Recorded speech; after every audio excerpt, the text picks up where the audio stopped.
한국평생교육원에서 책 쓰기 과정을 담당하고 있는 조경애 작가라고 합니다. 여러분 만나서 정말 반갑습니다.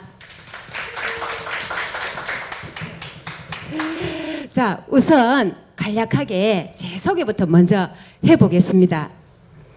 예, 저는 동기부여가이고 자기계발 작가로서 책쓰기 코치로 활동을 하고 있습니다. 그리고 현재 제가 조금 전에도 말씀드렸죠. 한국평생교육원 책쓰기 연구소 소장으로 있고요.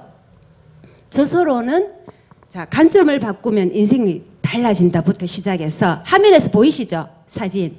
총 6건의 저서를 집필을 했습니다. 그리고 또 조금 있으면은 저의 책쓰기 책이 세상에 나오기 위해서 지금 꿈틀꿈틀거리고 있어요. 그래서 이 책은 지금 시중에 나오는 책쓰기 책 있죠? 그 책과 제가 조금 차별성을 두었어요. 제가 책을 쓰면서 그 모든 책쓰기 방법뿐만 아니라 또 책쓰기 코치를 하면서 책쓰기 그 많은 사람들과 상담을 하고 코칭을 하면서 그 모든 노하우를 책 속에다 담아 놨습니다. 그래서 여러분들께서 만약에 책을 쓰고 싶으시다면 이 책을 읽으시면은 상당히 도움이 많이 되실 거예요. 자, 우선 책쓰기 특강을 제가 4파트로 나누어 보았어요. 제일 먼저 책쓰기에 대한 우리들의 생각 바꾸기입니다. 보통 우리가 책을 쓰려고 하면은 그죠? 책을 쓰고 있는 사람. 자, 저 같은 사람을 어떻게 부르죠? 예? 의사. 예, 작가라고 부르죠. 그럼 이런 작가는 그죠? 타고났다고 생각을 하시나요? 아니면은 만들어졌다고 생각하시나요? 타고난 거 거의 10%에서 20%? 거기가 만들어졌다고 생각하시면 됩니다. 과거에는 어땠죠? 전부 타고났다고 생각했죠. 왜 그럴까요? 과거에는 전부 다 어떤 사람들이 책을 쓰는데 전업 작가들이 썼잖아요. 또는 성공한 사람들. 그죠? 그렇지 않나요? 자, 작가는 타고났다고 또는 만들어졌다고 이렇게 반반 이렇게 생각하시는 분들이나 또 작가는 타고났다 또 작가는 만들어졌다 이렇게 다 의견이 다양한 거는요. 아까 원장님도 말씀하셨다시피 우리 주위에는 작가가 잘 없죠. 자, 저처럼 작가는 타고난 것이 아니고 만들어지는 것이에요. 자, 글을 못 쓴다고 해서 책까지 못 쓰는 건 아니에요. 자, 왜? 글쓰기와 책쓰기는 다르기 때문이죠. 자, 글쓰기는 우리가 보통 생각하기를 글쓰기는 어때요? 문장력이 어때요? 뛰어나야 되잖아요. 문장이 없는데 글 쓸 수 있어요? 못 써요. 어휘력은 풍부해야 돼요. 네. 어휘력 풍부. 또 문법도 잘 알아야 돼요. 자문하면 요거도 먹어요. 그쵸? 자, 그리고 A4 용지로 2장 분량이면 끝나요. 글 쓴다고 우리 새로운 인생이 바로 바뀌어요? 안 바뀌죠. 근데 책 쓰기는 어떨까요? 문장력, 어휘력. 물론 풍부하면 좋겠죠. 아까 제가 뭐라고 말씀드렸죠? 20%는 타고나면 좋다고 그랬잖아요. 그죠? 근데 이것이 반드시 있어야 되는 건 아닙니다. 없어도 상관없어요. 자, 문장력과 어휘력 없어도 되고요. A4 용지 2장이 아니고 여러분들이 잘 알고 있다시피 책 한 권 분량이면 됩니다. 한 권 분량이면 됩니다 하니까 엄청 적은 것 같죠? 한 권 분량을 쓰려면은 너무너무 힘들어요. 이 한 권 분량에 뭐가 들어가야 돼요? 자기 자신의 모든 것이 다 들어가야 돼요. 경험, 인생 스토리가 들어가야 되잖아요. 또 뭐가 들어가야 돼요? 자신의 지식, 그죠? 지식도 들어가야 되고 또 생각, 가치, 철학 이런 것들이 들어가야 됩니다. 자, 이렇게 많은 것들이 들어가야 되니까 얼마나 힘들겠어요. 그리고 이렇게 들어가야 되기 때문에 고통도 따라요. 또 아픈 사람, 저같이 아픈 과거 스토리가 있다면은 이거 쓰려면은 너무너무 힘들고요. 저는 책을 쓰면서 많이 울었어요. 너무 힘들었어. 왜? 과거의 그 경험들이 다시 되살아나니까. 너무 슬퍼서 울었어요. 그래서 책을 못 썼어요. 책을 못 쓰고 있다가 또 스스로 감정을 추스리고 다시 또 책을 쓰고 또 멈췄다가 쓰고 그렇게 썼는데 다 쓰고 나니까 어때요? 제 마음이 다시 이렇게 그 힘들었던 마음이 사그러지더라고요. 오히려 성화돼서 사라지는 것 같은 그런 느낌을 받았어요. 자, 그리고 책을 쓰면은 인생이 새로운 인생을 살 수 있는 기회가 주어져요. 자, 그러면 이러한 책은 누가 쓸 수 있을까요? 바로 여러분들이 쓸 수 있습니다. 여러분들은 어떤 사람들이죠? 성공하신 분도 있고, 그죠? 또 실패한 경험도 있죠. 또 평범하신 사람들도 있고요. 이 직장에 다니시는 분이나, 그죠? 의사나 선생님이나 누구나 다 책을 쓸 수 있다고 했죠. 자, 그러나 네, 두구두구두구두 다음이 중요합니다. 다 같이 한번 읽어볼까요? 아무나 책을 쓸 수 없다. 왜? 왜 그럴까요? 자, 누구나 책을 쓸 수 있다고 했는데 왜 아무나 책을 쓸 수 없다고 했죠? 네? 액션이 없으면 책이 안 이루어지겠죠. 약간 행동하지 않으면. 네, 그런 것도 있습니다. 맞습니다. 또 네, 제가 조금 전에 말씀드렸죠. 책을 한 권 분량을 쓰려면 자신의 모든 것이 담겨야 된다 했잖아요. 스토리도, 그죠? 그러면 한 권 분량을 쓰기까지 너무너무 힘들어요. 고통도 따른다 그랬죠. 이러한 고통을 견뎌내야 하는 인내력이 필요합니다. 그래서 많은 사람들이 책을 쓰면서 이 과정을 이기지 못하고 중간에서 어떻게 해요? 포기를 하잖아요. 근데 이 포기만 하지 않으면은 누구나 다 책을 쓸 수 있다는 거죠. 자, 그렇다면은 이러한 책들, 자, 예를 들면은 누가 썼을까요? 한번 보실까요? 가정주부입니다. 가정주부인데 두 아이를 키우고 있는 가정주부인데, 자, 이분은 책을 쓰고자 하는 그런 열정은 굉장히 많아요. 그런데 자신감이 너무너무 없거든요. 그래서 계속 책을 못 쓰고 미루고 하시더라고. 그래서 그렇게 미루다가 나중에 저한테 컨설팅 요청이 왔어요. 그래서 컨설팅을 해드리면서 제가 책을 어떻게 써야 되는지 책 쓰는 그 방향을 잡아줬고요. 그리고 초고 쓴 것은 또 어떻게 써야 될 것인지, 그 초고 쓸 때 시간 배분들 있죠. 그런 배분들을 잡아주고 나서 이 책이 나왔습니다. 이 책이 나왔는데 이 책이 나오자마자 어떻게 됐냐 하면은 롯데마트 다 아시죠?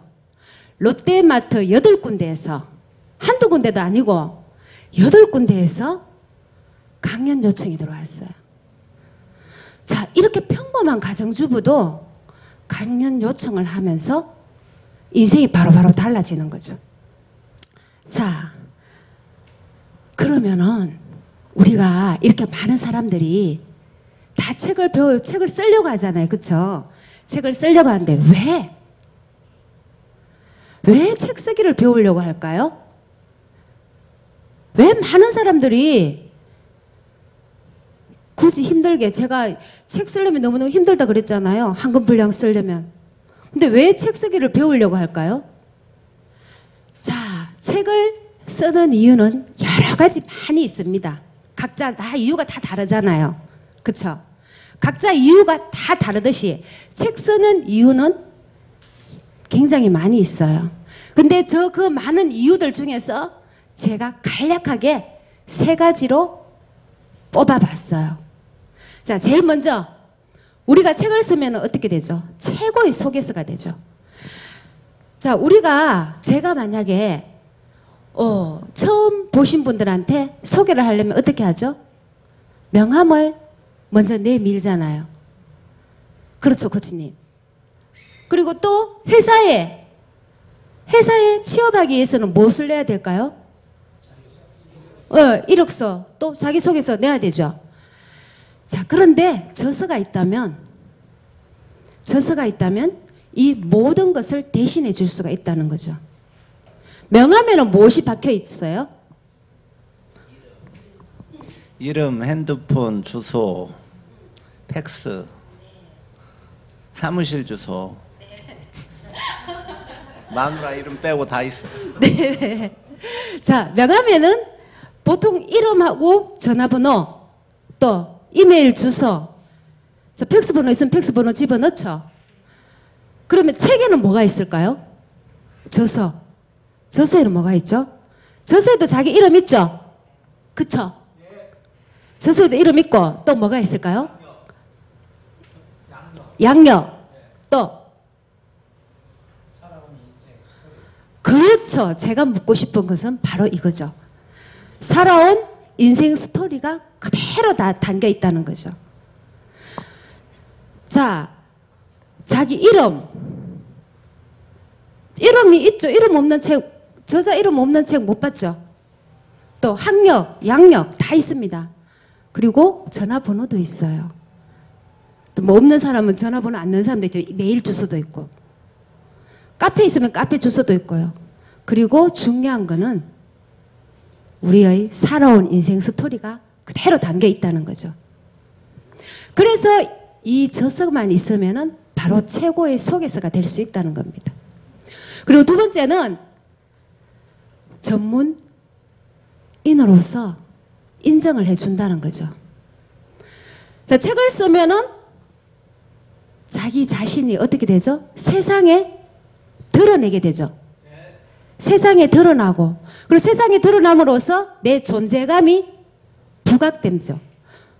그러면은 그 분야에 대해서 내가 전문가로 대접을 받을 수가 있다는 거죠. 그리고 세 번째는 책을 쓰면은 내 책을 통해서 뭐가 들어오죠? 최 선생님, 뭐가 들어옵니까? 인쇄? 인쇄. 네, 맞습니다. 또, 그렇죠. 강연 요청이 들어옵니다. 또 뭐가 들어올까요? 네, 맞아요. 팬이 생겨요. 또, 그렇죠. 방송 출연과 인터뷰 요청, 또 칼럼 기고도 들어올 수 있죠. 신문사나 잡지사. 자, 이렇게 다양한 기회들, 자, 기회가 엄청 많이 들어오죠. 이렇게 다양한 기회들이 나에게 온다는 거죠. 그럼 이런 다양한 기회를 통해서 나의 미래는 어떻게 될까요? 바뀌게 된다는 말이죠.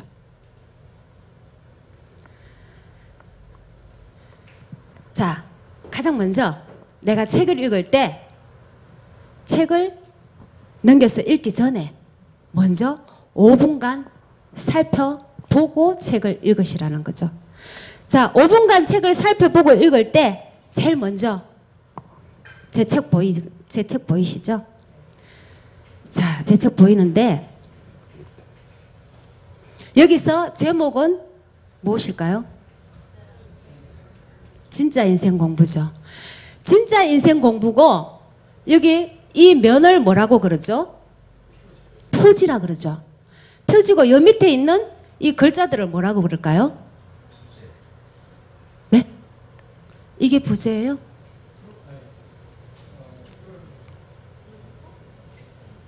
아닌데. 자, 문구라고 그러면 문구. 문구. 아, 어렵습니까? 자, 이거를, 자, 이 앞면, 표지를 우리가 일면이라고 해요. 일면. 일면. 그 다음, 자, 책을,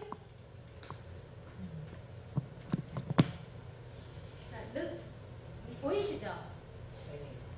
자, 보니까 저자 프로필이 보이시죠? 요거를 이면. 이면이라고 합니다. 그 다음,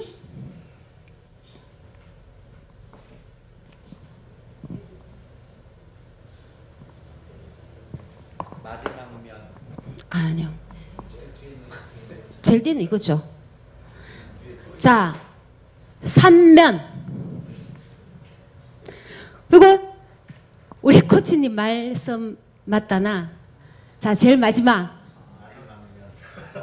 마지막 면입니까? 사면.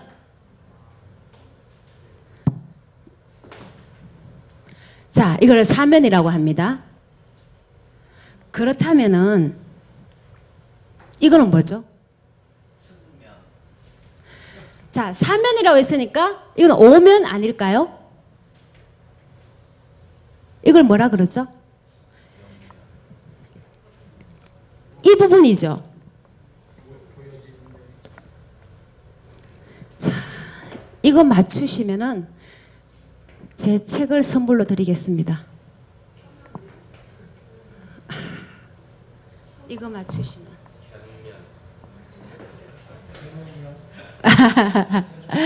힘드시죠? 자, 뒤에 우리 선생님께서는 급하게 인터넷을 찾아보시는데. 자, 예, 그 기다리시려면 시간이 많이 걸리고, 자, 책등이라고 합니다. 책등. 책등이라고 하고요. 요 뒤에도 보니까 여기 문구가 많이 있죠. 자, 문구.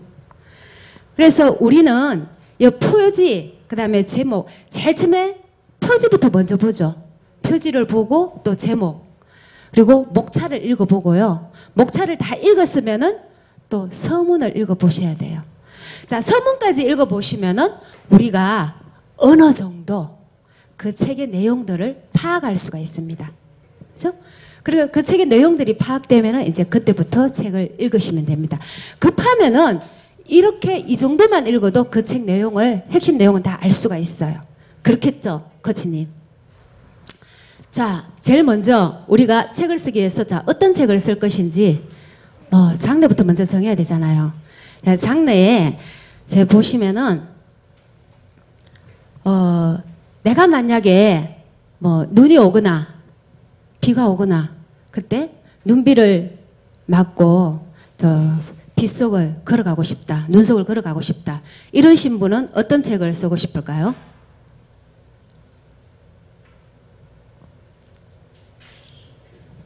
네, 시. 그쵸? 시 쓰고 싶으시고 또 소설, 수필, 스님처럼 수필, 또 에세이. 그렇죠. 에세이를 쓰시면 되겠죠. 자, 그런데 아까처럼 자녀 교육서를 쓰고 싶다. 내 자녀를 둘 뒀기 때문에 내 아이에 대해서 쓰고 싶다. 이러면 자녀 교육서 쓰시면 되겠죠. 그리고 성공한 사람들이 자기 자신 성공했기 때문에 성공 스토리를 쓰고 싶다. 이러면은 자기 개발서를 쓰면 되겠죠. 자, 장르가 잡혔으면 이제 컨셉을 잡는 겁니다. 컨셉을 잡는 건데, 자, 예를 들어서 독서에 관한 책을 쓰고 싶다 하면은 컨셉은 어떤 게 될까요?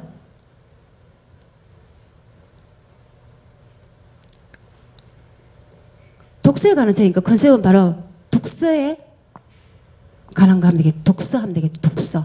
책 쓰기 같으면 컨셉은 바로 책 쓰기잖아요. 그렇지 않을까요? 그렇죠? 자, 이렇게 장르 컨셉이 정해지면은 바로 독자 타깃층을 정해야 되는 거죠. 자, 우리 모두 김남도 교수님 다 아시죠? 김남도 교수님은 아프니까 청춘이다 하셨죠? 지으셨죠? 자, 아프니까 청춘이다. 독자 타깃층이 누가 될까요? 네, 청춘이니까 청년? 네. 또 독자 타깃층은 좀 더 좁게 들어가는 게 좋아요. 넓게 들어가는 것보다. 네? 넓게 말고 좁게. 자, 독자 타깃층이 들어갔습니다. 그러면 청년, 특히 20대 청년 하면 더 좋겠죠. 좁게 들어가라고 했죠. 자, 그 다음 제목. 이렇게 독자 타깃층까지 정해졌으면 이제 제목이 들어가야 됩니다. 제목은 가장 중요한 거겠죠. 우리가 서점에 갔을 때 제일 먼저 보는 것이 뭘까요? 제목. 제목이 좋으면은 아무래도 눈에 띄겠죠. 자, 여기 화면에서 보이시는 바와 같이 제목이 많이 있죠. 이 제목들 다 한번 보시면은 제목들 보통 제목들 아니죠. 다 이 제목들이 모두 베스트셀러 된 제목들이에요. 자, 제로에 보시면은 가끔은 제정신 보이죠. 자, 가끔은 제정신. 그럼 뭐예요? 평상시에는 뭐란 말이죠? 제정신이 아니라는 말이야. 그럼 결국은 뭐예요? 미쳤다는 거지. 한 번씩 제정신으로 돌아온다는 겁니다. 자, 그 다음에 나는 아내와의 결혼을 후회한다. 뭐예요? 간이 배 밖에 나온 사람인가요? 이렇게 말한 사람은 지금 편안하게 살 수 있을까? 결별하고 있거나 아니면 이혼했거나. 근데 이분은 누굴까요? 예, 예, 맞아요.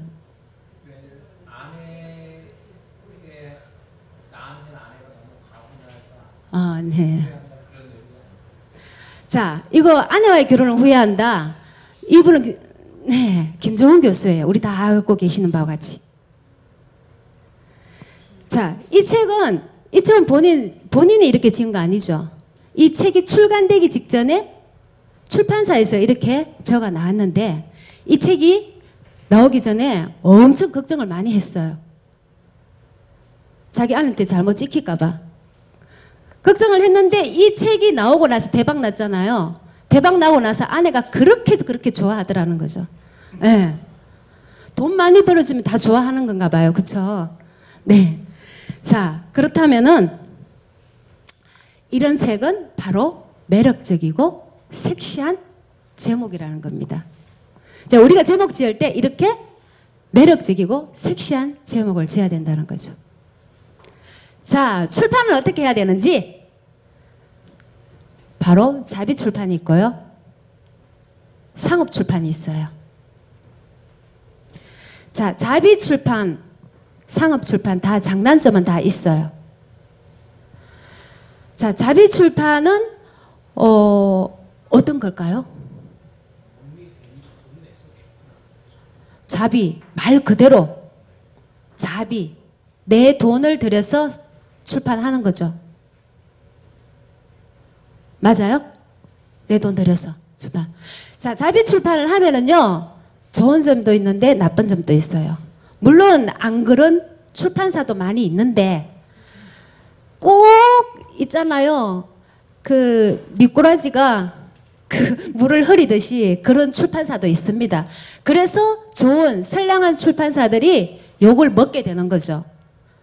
그래서 이런 자비 출판, 이 나쁜 출판사라고 말하면 좀 그런데 이런 출판사들이 돈을 받았기 때문에 신경을 별로 안 써줘. 어차피 내가 돈 받은 거 신경을 안 써준단 말입니다. 그래서 책이 나오면은 그 책은 과연 어떤 책이 될까요? 정말로 좀 엉성하고 뭐 정말 보면 볼수록 짜증나고 네.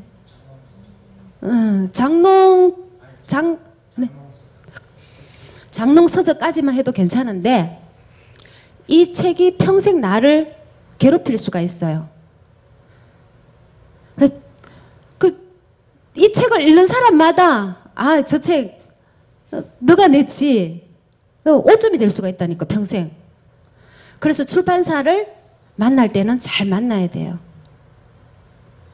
자비출판도 뭐 잘하면 괜찮지만은 잘못하면 이렇게 될 수가 있다는 거예요. 그리고 상업출판은 바로 우리가 이제 출판사를 골라서 투고를 하는 거죠. 출판사를 골라서 투고를 하는데, 자, 내 출판사 골라서 투고를 하는데 잘 되면은 괜찮은데 잘 안 될 수도 있죠. 자, 이렇게 해서 내가 책을 쓰고 출판사하고 계약을 하잖아요. 그러면은 내 책이, 자, 서점에 진열이 되겠죠. 서점에 진열이 되고, 서점에 진열이 되면은 또 내 책을 읽은 독자로부터 강연 요청을 받겠죠. 자, 강연 요청을 받으면은 또 저자 사인도 하죠. 자, 과거에는 어떻게 해요? 사인을 받는 입장이죠.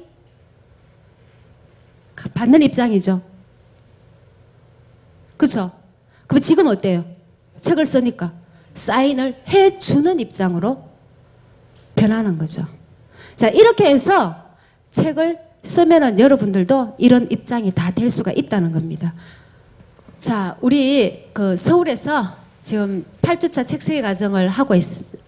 9월 달에 이렇게 정해서 이제 실시합니다. 1주차에 기획하고 장르 정하기부터 시작해서 오늘 들으신 거 있죠? 요거보다 더 세밀하게 깊숙이 들어갈 수 있죠. 뭐 문제점이라든가 뭐 그런 것까지 다 깊이 들어가게 됩니다. 그렇게 되고 1주차부터 시작해서 8주차 탈고 피칭까지 다 그렇게 들어갑니다. 자, 이상으로서 오늘 책쓰기 특강은 모두 마쳤고요. 모두 감사합니다.